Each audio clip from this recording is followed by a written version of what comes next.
Baik, Assalamualaikum warahmatullahi wabarakatuh. Perkenalkan, nama saya Alfriska Fani dengan NIM 4522091088 dari Fakultas Psikologi kelas D, metode penelitian kuantitatif dan kualitatif.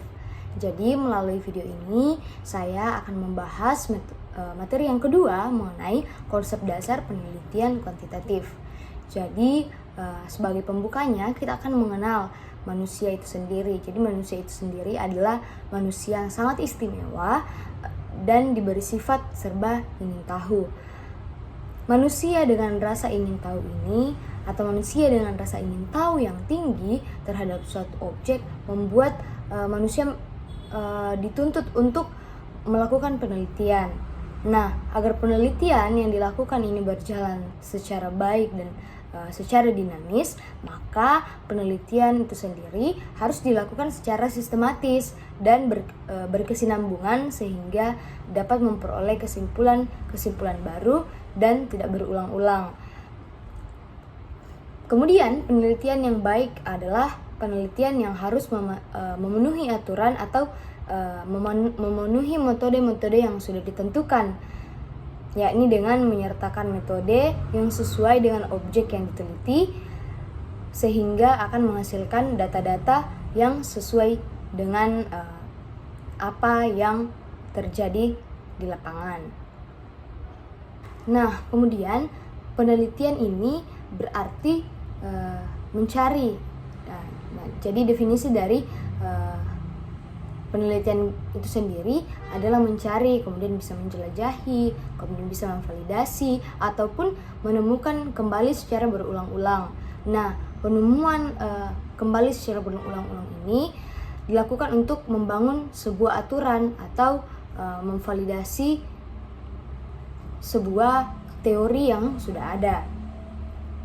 Kemudian, penelitian merupakan sebuah kegiatan ilmiah yang dilaksanakan untuk menemukan sesuatu yang bisa dianggap bahwa itu adalah sebuah kebenaran. Kegiatan ini harus dilakukan secara sistematis dan didukung oleh data-data yang empiris, yang kemudian kita sebagai peneliti bisa menarik kesimpulan didasarkan pada metode-metode yang sudah kita lakukan. Hakikat penelitian itu sendiri adalah kegiatan untuk menguraikan identitas objek sasaran atau objek penelitian tersebut dalam hubungannya dengan keseluruhan konteks yang memungkinkan hadirnya objek penelitian tersebut. Nah, penelitian dapat dirumuskan sebagai penerapan pendekatan ilmiah pada pengkajian suatu masalah. Kemudian, tujuan dari penelitian ini sendiri adalah untuk menemukan jawaban terhadap persoalan yang berarti melalui penerapan prosedur-prosedur secara ilmiah. Nah, sebuah penelitian melibatkan banyak hal yang saling berkaitan untuk membentuk sebuah siklus yang harus dipahami dengan baik. Yang pertama itu ada hakikat penelitian dan pengetahuan. Kemudian yang kedua ada metode-metode penelitian. Yang terakhir ada keterampilan dan alat penelitian. Nah, fungsi dari penelitian ini sendiri secara umum dapat dikatakan bahwa fungsi penelitian adalah untuk mencari jawaban atau mencari kejelasan dan juga jawaban terhadap masalah yang ada. Kemudian, fungsi penelitian dapat dilihat melalui beberapa jenis penelitian yang dilakukan. Secara garis besar, penelitian berfungsi sebagai yang pertama itu ada sebagai media untuk perkembangan ilmu pengetahuan atau disebut fungsi development. Nah, melalui penelitian yang dijalankan dapat ditemukan sesuatu yang baru atau penyempurnaan pengetahuan itu sendiri, penyempurnaan pengetahuan yang sudah ada. Nah, penelitian diharapkan dapat mengungkapkan sebuah perubahan atau sebuah kemajuan pengetahuan yang dicapai oleh individu atau kelompok maupun organisasi dalam kurun waktu tertentu. Nah, yang kedua yaitu fungsi penjajakan. Fungsi ini disebut sebagai eksploratif. Maksudnya adalah fungsi penelitian berfungsi untuk menemukan sesuatu yang sebelumnya atau belum pernah ada. Kemudian yang ketiga adalah fungsi pengujian.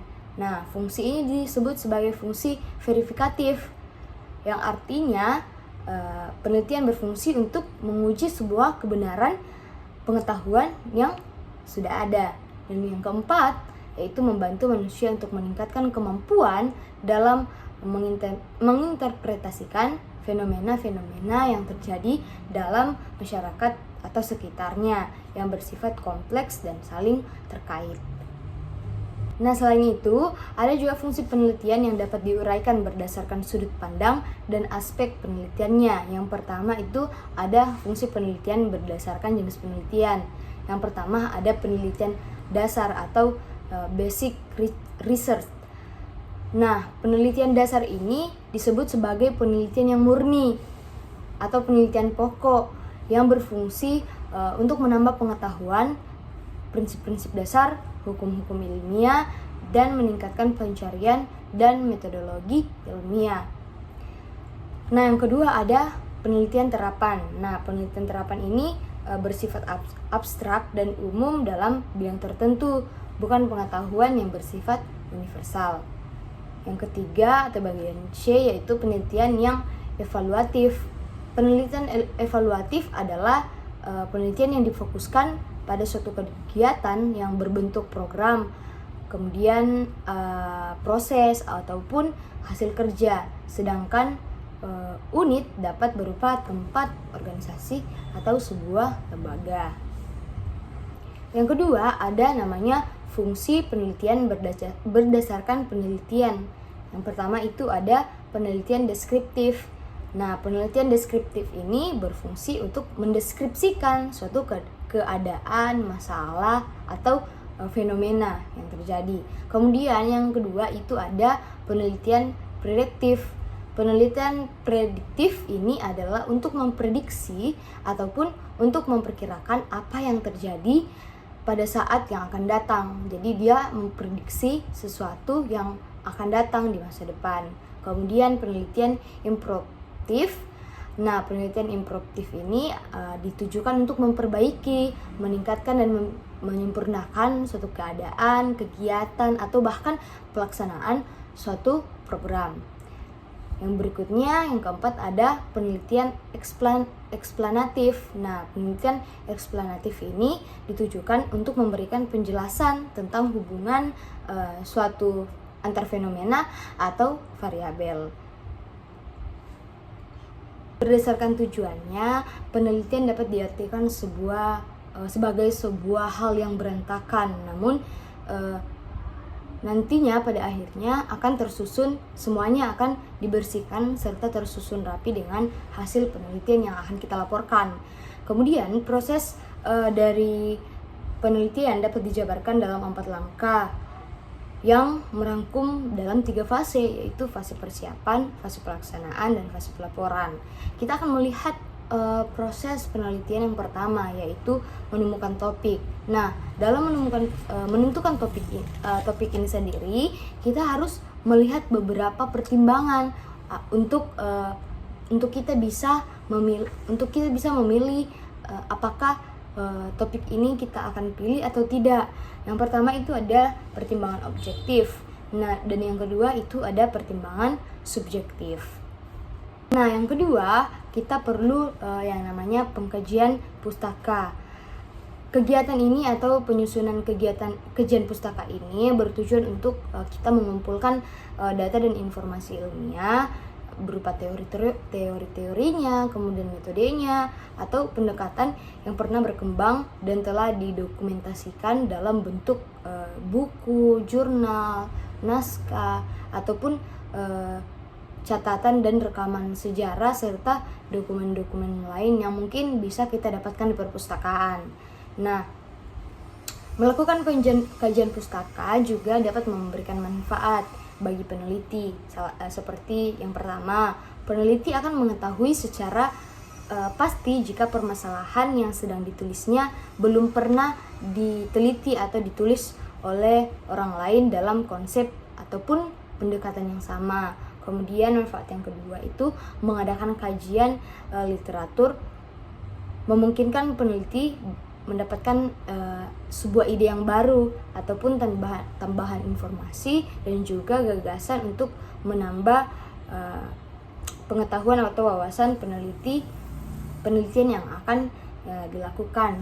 Kemudian yang ketiga, peneliti yang mengetahui banyak hal dari literatur yang dikaji akan memberikan kemudahan bagi si peneliti untuk membahas dan mengembangkan ide-idenya tersebut agar dapat menyelesaikan penelitiannya dengan tepat waktu. Dan yang terakhir atau yang keempat, manfaat yang keempat adalah dengan mengacu pada pengetahuan, konsep, dalil atau aturan yang telah ada sebelumnya, maka si peneliti sebagai ilmuwan akan lebih kokoh dan percaya untuk menyajikan karyanya atau penelitiannya tersebut. Kemudian proses yang berikutnya ada merumuskan masalah penelitian, dan yang keempat itu menyusun desain penelitian, dan yang kelima itu menyusun instrumen penelitian, dan yang keenam menemukan populasi dan sampel. Adapun populasi itu sendiri secara sederhana diartikan sebagai keseluruhan data yang akan diteliti. Kemudian sampel adalah bagian dari populasi yang dipilih untuk mewakili populasi tersebut. Dan yang ketujuh yaitu menulis proposal penelitian. Kedelapan, mengumpulkan data. Kesembilan, menganalisis dan menyajikan data. Dan yang terakhir atau yang ke-10, menulis laporan penelitian.